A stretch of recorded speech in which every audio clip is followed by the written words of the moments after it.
All horses suffer from internal parasites. This is an inevitable part of their lifestyle. The aim of the worming programme is to keep the infestation to a minimum, reducing the risk to the horse.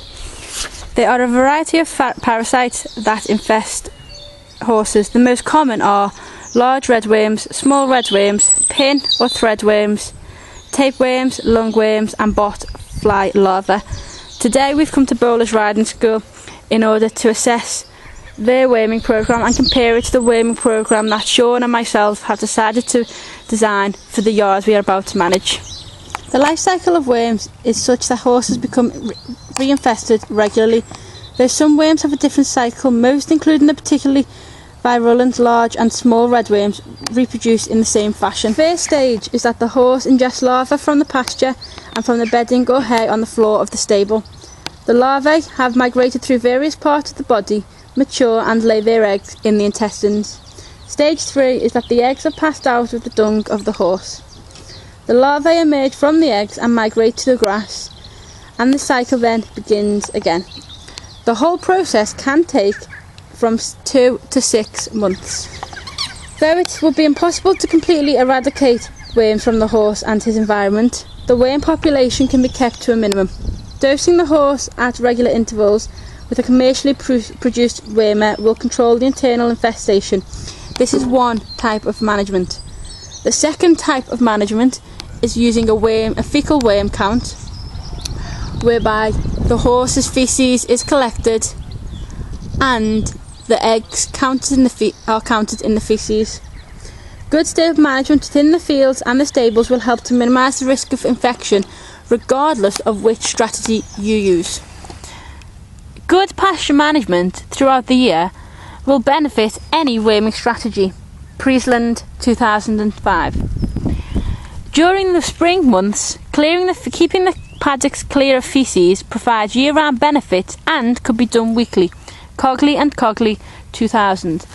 Also at this time of the year, using fertiliser will increase the grass growth. Throughout the summer months, keeping up with the weekly removal of droppings and also topping the fields will expose the larvae to sunlight. Strong sunshine kills off many of the larvae. Cutolo 2011. Harrowing at this time of year may actually increase the risk of infection by spreading the contamination around the fields. Cole 2002. Where grazing areas have become divided into bare and rough patches, being aware that the rough patches provide cover for the developing larvae. Once the year turns into the autumn months, frost kills off flies and many larvae. Most spot larvae reach the stomach by a month after the first frost. Heavily infested paddocks may need ploughing. Now at this time of year is when harrowing would be the most sensible, as this can then have the fields rested and contamination should not occur. Pearson's 1993. Proper composting of manure kills more eggs and larvae, even the roundworm eggs, during the winter. Also in the winter, resting fields can allow for growth of grass and also can limit contamination. While throughout the winter months, allowing sheep and cattle to graze will maintain the pasture. This is because horses, sheep and cattle don't share the same intestinal parasites. Coles 2002. Fields such as these, where overgrazing is common and there's no resting throughout the winter, can increase the infestation chance of worms.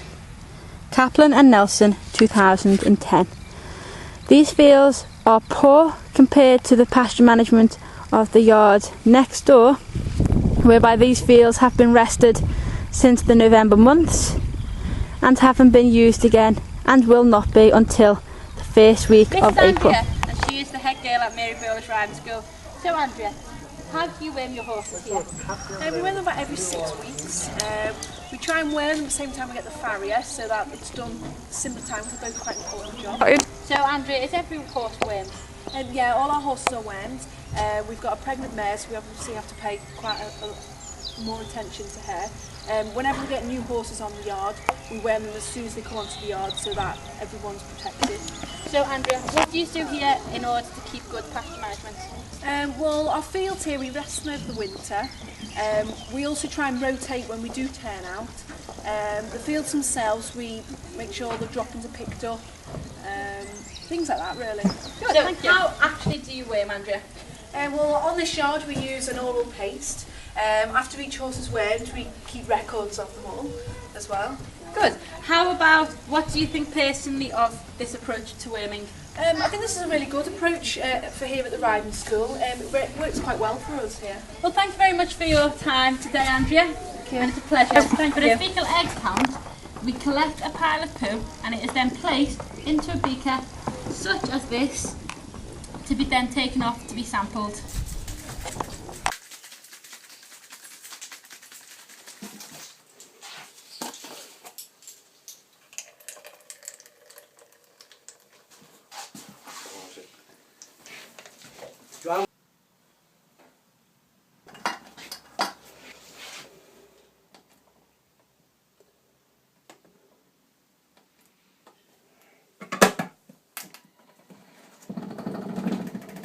Turn off.